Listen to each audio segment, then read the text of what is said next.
The universe, as the Veth understood it, was a map, not a metaphor, not a philosophy. Every Veth child was born knowing how to read a literal, breathing, constantly updated map. Their nervous systems carried cartographic instinct the way humans carried a heartbeat, automatic, essential, and never questioned. The Veth did not explore space. They catalogued it. There was a difference. Exploration implied uncertainty. Cataloging implied ownership. Admiral Sorendal stood at the center of the Immaculate Record, the flagship of the 9th Cataloging Fleet, and watched the holographic star map rotate slowly in front of her 4 amber eyes. She was tall, even by Veth standards. Her exoskeleton carried the deep blue-green patina of age and rank, and the 6 thin sensory filaments along her jaw trembled faintly as she processed the data streams feeding into the map in real time. The Immaculate Record was not alone. Behind it, in perfect geometric formation, sat 41 vessels, each one a floating archive, a moving library of every system the Veth had ever entered, measured, named, and filed. The fleet did not travel in straight lines. It traveled in patterns. The fleet traveled in fractal patterns, specifically because the Veth believed that the universe itself was fractal, that if you mapped enough of it, you would eventually find the original shape from which everything else repeated. They had been cataloging for 600 years. They had never been told no. Admiral. The voice came from Veth, her second navigator, young, precise, with a slightly overeager filament trembling of someone who wanted to impress. We are approaching the boundary marker of Sector 7 Null. Sorendal did not look up from a map. And there's a signal. Automated. The signal is being broadcast on 47 simultaneous frequencies. A pause. It is a warning. Now she looked up. In our language? In every language we have on record. There was another pause, this time more prolonged. And 17 we do not recognize. Sorendal moved toward the forward observation panel. The star system ahead was unremarkable at first glance. A single yellow star, 8 orbiting bodies, and a thin asteroid belt between the 4th and 5th planets. The 3rd planet was blue-green, wrapped in swirling white cloud systems. It was the kind of planet cartographers called a category warm, hospitable, organic, and probably inhabited. Probably inhabited worlds were the most valuable entries in the catalog. The signal played through the ship's audio system. Not a sound, exactly, but as a resonance that the Veth felt through their exoskeletons, a low hum that translated itself in real time through their neurocartographic instinct into meaning. You are approaching protected sovereign boundary. This system and all bodies within 4.2 light-years are registered under the Terran Compact of Independent Space. Entry without prior diplomatic clearance is a violation of the Galactic Accords, subsection 9, Articles 1 through 31. You are advised to alter your course immediately. This is the only warning you will receive. Sorendal listened to it twice. Then she said, log the signal. Flag the planet as category warm. Inhabited. Pre-clearance required. She turned back to the map. Then proceed. Kelvin's filaments went very still. Admiral, the warning said. I heard what it said. Her voice carried no irritation, which, among the Veth, was actually more alarming than anger. Every inhabited system broadcasts warnings. It is how small civilizations attempt to assert territorial significance. We have received 11,422 such warnings in the history of this fleet. She touched the rotating map gently, the way a reader touches a beloved page. How many times have we stopped? Kelvin was quiet. Log it, she said again, and proceed. The 42 ships of the 9th Cataloging Fleet moved forward. The warning signal continued to play. Everyone on the fleet considered that the signal had asked them to stop. It had only told them they would receive no further warnings. Deep in the Terran Compact's outer monitoring station, designated Threshold 9, a woman named Dr. Mara Ose was eating a cold sandwich and reading a novel when the proximity alert went off. She did not panic. She did not jump. She put her sandwich down on the console, placed her novel face down on the desk, and looked at the screen with the focused calm of someone who had spent 11 years monitoring a border that most people in the Compact had completely forgotten existed. Mara was not military. She was not a soldier or a diplomat or a commander of anything. Her official title was Systemic Boundary Analyst, which was a bureaucratic phrase that meant, in practice, the person who watches a thing nobody wants to think about. She was 43 years old. She had short-cropped gray-streaked hair, a habit of wearing 2 different colored socks, and a deeply unfashionable conviction that the most important things in the universe were usually the quietest. She looked at the screen. 42 vessels. The vessels were organized and disciplined, moving in a pattern she recognized from her files. Fractal approach formation, a characteristic of Veth cataloging fleets. She had read about the Veth extensively. Most compact analysts had the way you read about a weather system that hasn't reached your region yet, with academic interest and a private, unspoken dread. She opened her incident log and typed, 914, Veth 9 cataloging fleet has crossed the outer marker. Signal ignored. Proceeding as expected. Then she opened a second screen, one that was not connected to the station's standard network, and typed a single short code into a text interface. So Odit still used monospace font. The response came back in 4 seconds. Acknowledged. Threshold 9. Passive systems are active. You do not need to do anything further. Please stand by. Mara leaned back in her chair. She picked up her sandwich. She thought about the Veth Admiral, whoever it was, sitting in that flagship, watching the blue-green planet get larger on their screens, feeling the comfortable certainty of 600 years of uninterrupted cataloging behind them like a warm current. She felt something she didn't quite have a word for. Not pity, exactly. Not satisfaction.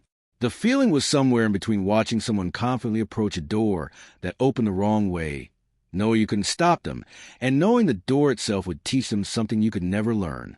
Here was the thing about the Terran border that no outside civilization had ever fully understood, because the compact had never explained it and the warning signal only hinted at it. The border was not guarded. It was not patrolled by warships. Unlike other spacefaring civilizations, it had no weapon arrays, automated turrets, or other aggressive infrastructure to mark its borders. There were no soldiers waiting at the line. There was no fleet in formation on the opposite side. The Terran border was enforced by something that had no direct translation in any of the 47 languages the warning signal was broadcast in. The compact had tried, in all 47, to find the closest possible word. In Veth, the closest word was Verexol, which meant, roughly, the place where the map stops making sense. The Veth, being cartographers, should have understood that better than anyone. They did not. Kael'vin did not sleep well the night after they crossed the boundary marker. This was unusual for him. Veth did not dream that sleep cycles were short, efficient, and restorative in the same way that a software reboot is restorative. They went dark, they processed, and they woke with whatever had been cluttering their neural cartographic systems neatly filed away. But that night, Kael'vin did not go fully dark. He hovered in the shallow, uncomfortable middle space that Veth called Thresh, the state between waking and sleep, where the map sense kept running even when the body wanted to stop. And in the Thresh, his map sense was doing something it had never done before. It was returning errors. Not big errors. Not dramatic failures. Small errors are the cartographic equivalent of a word you know perfectly well suddenly appearing misspelled. He would instinctively reach for the spatial coordinates of the ship around him, the way you reach for a familiar wall in a dark room, and find something slightly off. Not absence. Not wrongness. Exactly. It seemed as though the coordinates, while technically correct, had lost their contextual meaning. Although the numbers were correct, they no longer held any real significance. He woke up 3 hours into his sleep cycle, sat upright, and ran a full self-diagnostic, which is a comprehensive check of his systems to ensure everything was functioning properly. Everything was normal. He ran it again. Still normal. He went to the observation bay and stood in front of the forward window, looking out at the star field, at the yellow star growing slowly ahead of them. The third planet was visible now. Not large, but present, a blue-green smudge against the black. You feel it, too. He turned. Ensign Petrosol was standing behind him, young even by his standards, barely out of her first mapping rotation, with the bright, unsettled filaments of someone who had not yet learned to hide what her nervous system was doing. Feel what? He said carefully. The coordinates. She wrapped her arms around herself. An unusual gesture for a Veth, who rarely self-soothed through physical contact. They're right, but they feel wrong, he said. She nodded. Her filaments trembled. They stood together in silence, looking at the blue-green planet, neither of them willing to say what they were both thinking. No piece of space, in 600 years of Veth cartography, had ever felt wrong before. Space was space. Coordinates were coordinates. The map was a map. Except here, in this corridor of dark between the boundary marker and the third planet, the map felt like it was running on a surface that kept shifting underneath it. It was akin to attempting to draw a straight line on a fluid surface. Should we tell the Admiral? Petrosol asked. Kelvin thought about Sorendow's voice. How many times have we stopped? Not yet, he said.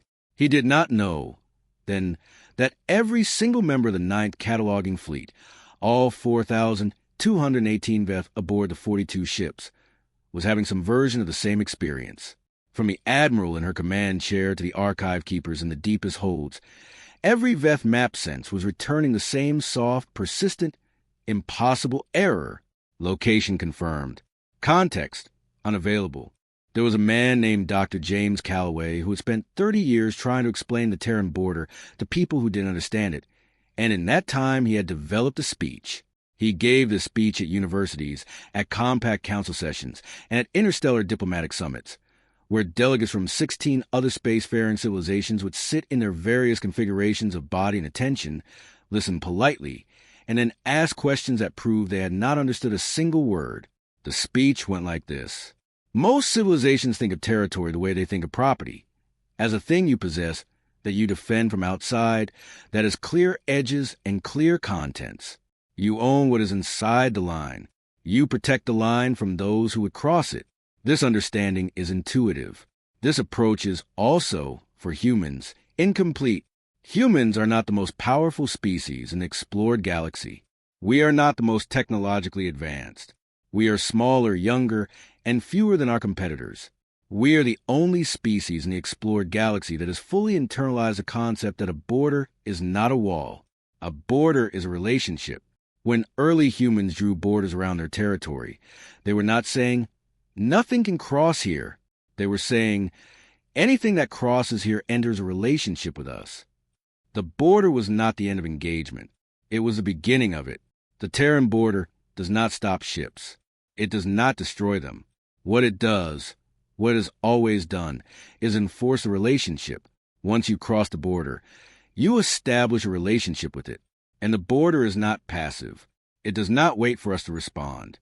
It responds by itself. We have been asked many times what the border does to ships that cross it without clearance. The honest answer, the answer that no delegation has ever fully accepted, is this. We don't entirely know. We design the broad parameters. The emergent behavior has always exceeded our design, leading to unpredictable outcomes that challenge our initial assumptions, which complicates our understanding of the systems we created and their interactions with external factors, such as environmental changes and human decisions that were not accounted for in our initial models. What we know is this. Ships that cross without clearance do not come back, not because they are destroyed. We have never detected debris. We have never detected energy signatures that are consistent with the discharge of weapons, never detected distress signals. They simply, and I know how this sounds, stop being the same context as everything else. The Veth have a word for it, Verexo. This is the point at which the map ceases to make sense. They named it, which suggests some part of their cartographic instinct understood it before their conscious minds did. We did not build a weapon. We built a context. And context, as it turns out, is the one thing in the universe that cannot be outgunned. Dr. Calloway had given this speech 41 times. He was currently sitting in his office at the Compact's Outer Studies Institute, watching a live feed from Threshold 9, watching 42 Veth ships move steadily toward the border's inner layer. He was not afraid. He was sad in a very specific way. The sadness of someone who has spent 3 decades explaining something important and finds themselves watching again the precise moment when not being listened to stops being an abstraction. He picked up his coffee. He watched the screen. He thought about Admiral Sorendow, whom he did not know, whose name he would not learn for another 2 years, and he reflected, I hope On the other side of whatever happens next, there's something left of you that is capable of understanding what you're about to learn. This was not cruelty. This was a specific, exhausted hope of a teacher watching a student walk into an exam they refused to study for. He watched the feed. He waited. The inner boundary was not marked. This move was intentional. The outer marker, the one with the 47-language warning signal, was visible, detectable, and hard to miss. It was a courtesy. It was a compact saying, as clearly as possible, here's the line. Here is your last chance. Here is a door. The inner boundary had no signal, no marker, and no physical indication of any kind. It was not a place. It was a condition. And at 14:32 ship time aboard the Immaculate Record, the 9th cataloging fleet crossed it. For exactly 3 seconds, nothing happened. Sorrendow stood at her map, watching the third planet resolve into detail on the forward screen. Land masses, ocean systems, atmospheric layers, and the geometric glint of orbital infrastructure. She was already composing the catalog entry in her mind. Category: warm, inhabited, technologically advanced, politically organized. And then Kelvin said very quietly, Admiral. She looked up. The map was wrong. Not subtly wrong. It was not the quiet, sleep-time wrongness that had been bothering her crew for 2 days. The wrongness none of them had mentioned to her, because none of them wanted to be the one who said out loud.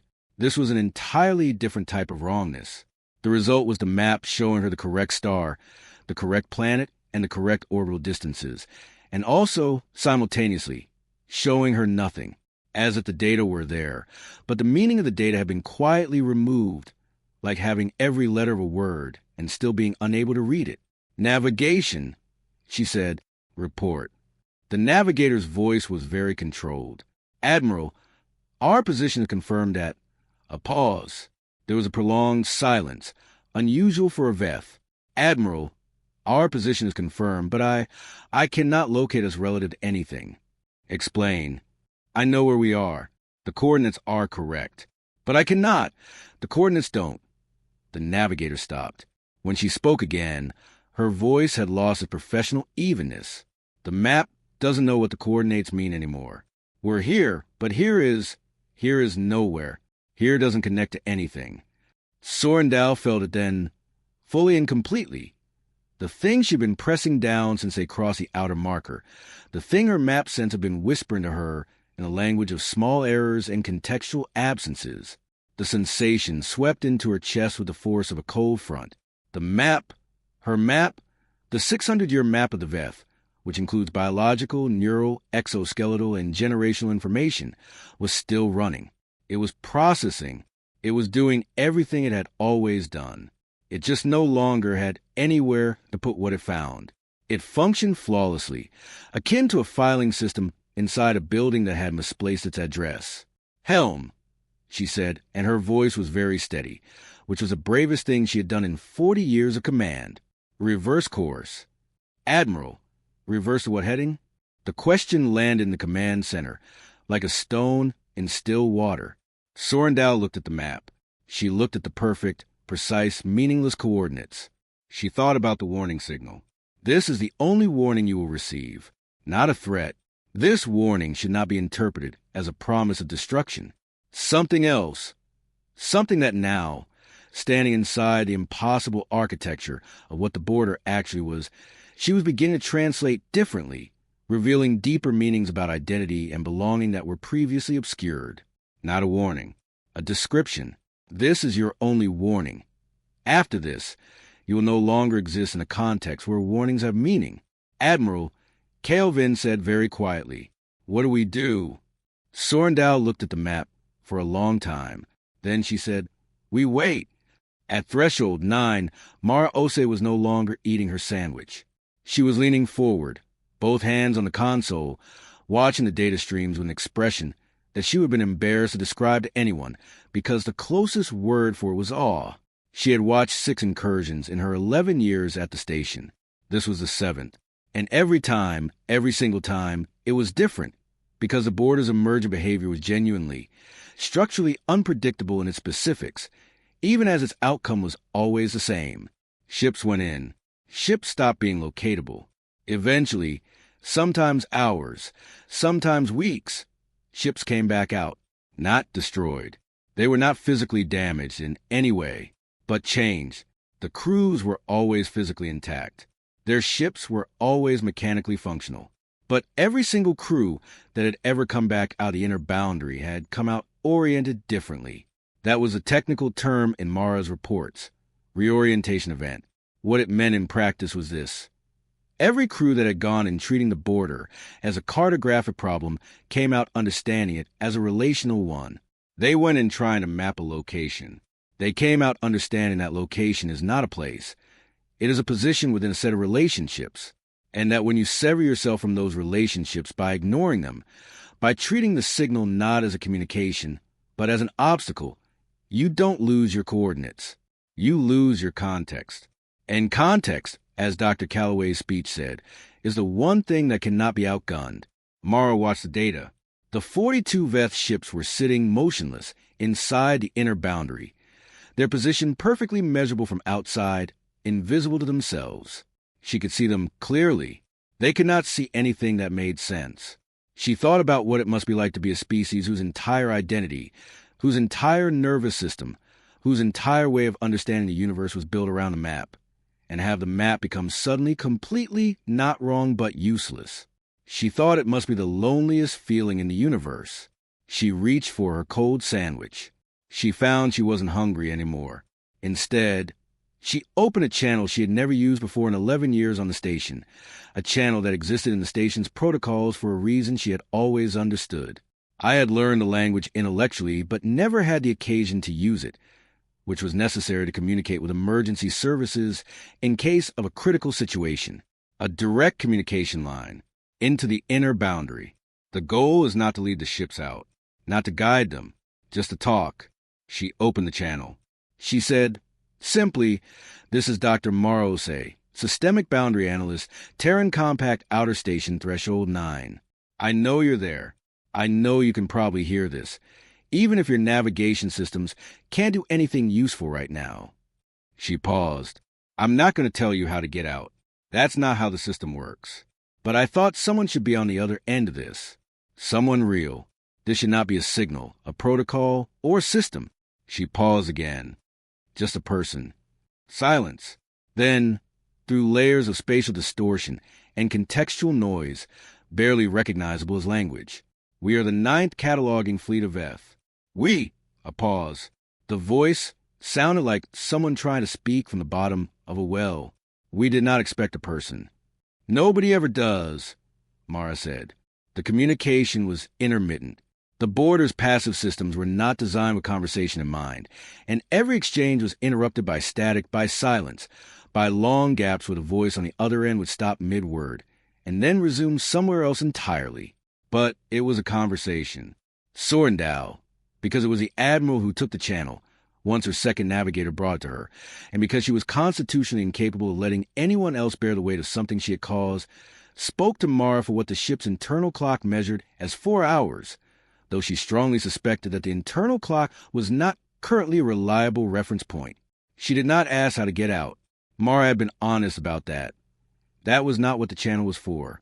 Instead, she asked a question that had been forming in her mind since the moment her map stopped having context for its data.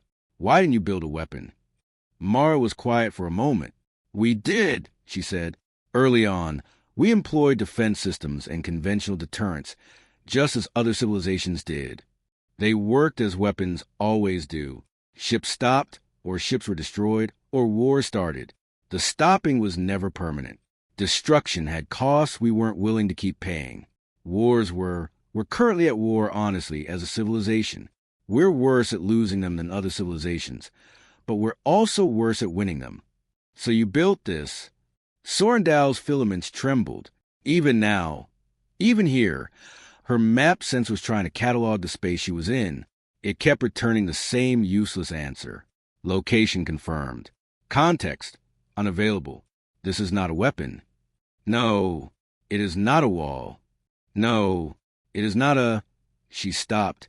In Veth, the next word would have been Verexol, a place where the map stops making sense.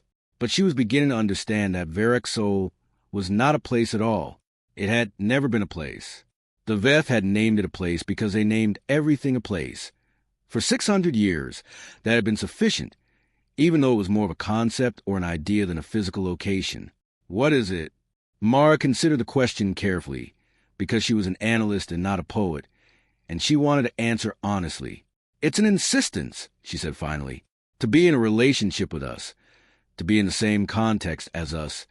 You must first engage with that relationship, Mara finally said. The border doesn't keep you out.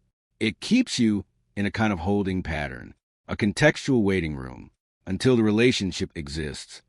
And if we had answered the signal, then you'd have been routed to diplomatic clearance. The 47-step process, which takes about 8 months, involves a lot of paperwork and cultural exchange, and one very tedious seminar on compact spatial law that everyone complains about. A pause. It's boring. It's extremely boring. But at the end of it, you'd have context. You'd have a relationship. And then the border would let you in because you'd already be part of what's on the other side. Sorrendow was quiet for a long time. Her map sense was still running. The map continued to provide its useless, precise, and meaningless coordinates.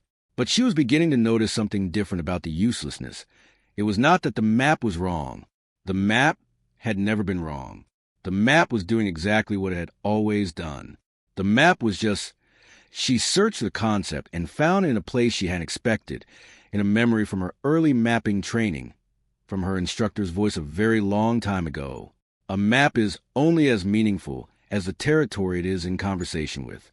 She had never, in 40 years, understood that sentence. She understood it now. Coming back out of the inner boundary was not dramatic. There was no climax, no reversal, and no triumphant reemergence.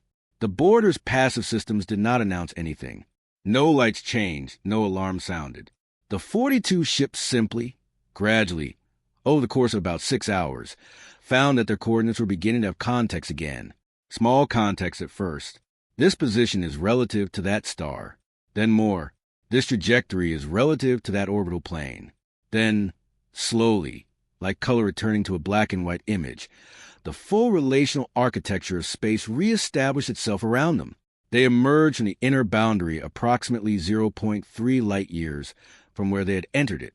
Kelvin stood at the navigation console and watched the map rebuild itself around him, coordinate by coordinate, relationship by relationship, and felt something he did not have a precise word for, a feeling that the Veth language, being primarily a language of position and catalog and record, was not well equipped to handle.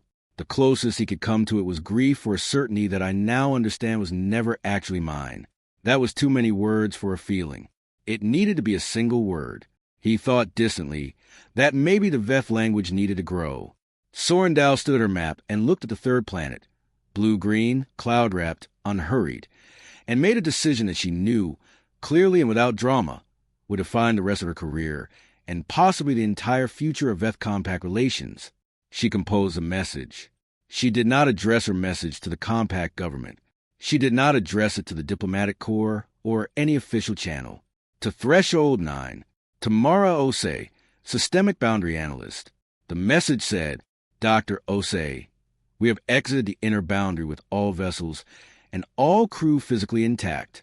Veth Fleet Protocol requires me to file an incident report attributing our navigational difficulties to an uncharted spatial anomaly. I intend to file that report. I also intend to file a secondary report, classified, addressed to the Veth Cartographic Authority, which will say something different. The secondary report will strongly suggest, according to Veth naval law, that the 9th Cataloging Fleet and all future fleets must go through a 47-step diplomatic clearance process before getting close to Terran compact space. It will also include a notation, unofficial, not required by protocol, added entirely at my discretion, that the most significant cartographic discovery made by this fleet in 600 years of operation was made in a location that could not be mapped and was given us not by any instrument we carry, but by a single human analyst who thought someone should be a person on the other end of the line. I do not have a word for what I want to say after that. My language does not appear to contain one. I thought you should know that I am looking for it. She sent the message. Then she stood at her map, her beautiful, precise, 600-year map, and For the first time in her 40 years of command, she added a notation that was entirely different.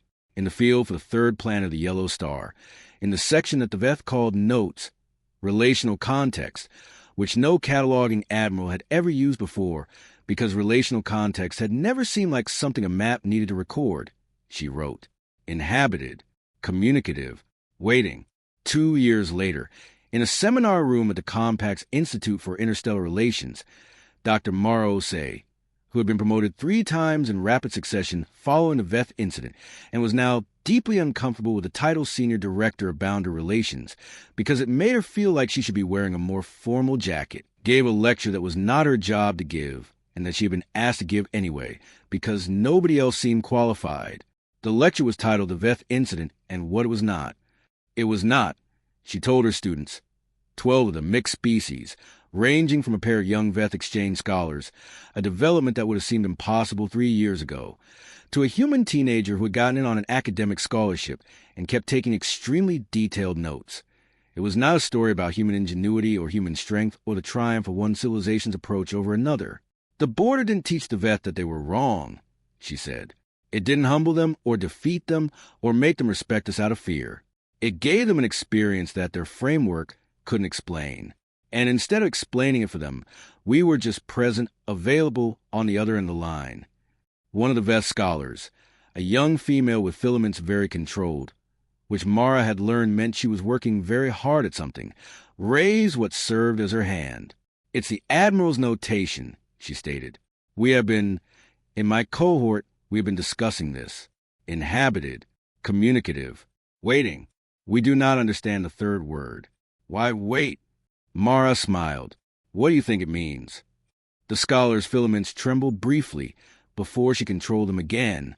We thought, perhaps, that it indicates the planet is waiting for us to complete the clearance process. That's one reading, Mara said. There is another? Mara thought about a cold sandwich, about monospace font. Mara pondered over a communication channel that had been in existence for 11 years prior to her first use, about the specific, exhausted hope of a teacher watching a student walk into an exam they hadn't studied for, and the different feeling, quieter, warmer, less nameable, of watching them walk out the other side. I think your admiral understood something, she said slowly. That took me a while to understand, too. The border isn't just protecting us from you. It's not. It was never primarily defensive. We built it at a time when we had been hurt. Yes. But what it became, the thing its emergent behavior actually does, is not defensive.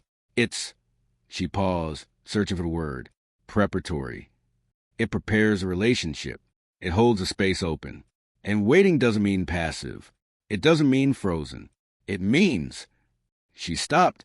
She looked at the 12 faces in front of her, human and Veth and 2 species she was still learning the names of, and she thought about how 600 years of Veth cartography had never found a word for the feeling Kelvin had standing at his console, watching the map rebuild itself. It means, she said, that some things can only be mapped after the relationship that gives them context has already been established. And we have always known that about ourselves.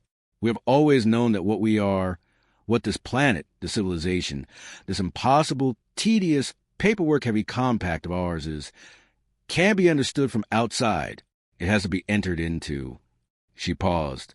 We are waiting in the sense that a conversation waits for a second voice, not passively, actively, expectantly. She looked at the Veth scholar. Your admiral. She used the only word she had. But I think she was reaching for something else. I think she was reaching for the word your language doesn't have yet. The scholar's filaments were not controlled anymore. We have been trying to find it, she said quietly, since the fleet came back. Many of us. A pause. We do not know if our language can hold it. Languages grow, Mara said, when they need to. Outside the seminar window, the campus was ordinary. Trees, walkways, and the low hum of a city going about its business. Somewhere in the building, an alarm was going off about a broken vending machine. Somewhere, a student was late to something. Somewhere, an argument was happening about parking. The universe was vast and old and full of species who had spent centuries building systems to explain it. And somewhere in Veth space, a classified report was slowly moving through the bureaucratic channels of the Cartographic Authority, carrying in its appendix a single unofficial notation that no protocol had required and no instrument had generated. A note written by an admiral who stood inside the place where the map stops making sense and found, to her bewilderment, that she was not alone there, inhabited, communicative, waiting. The word they were looking for had not been found yet, but someone was looking.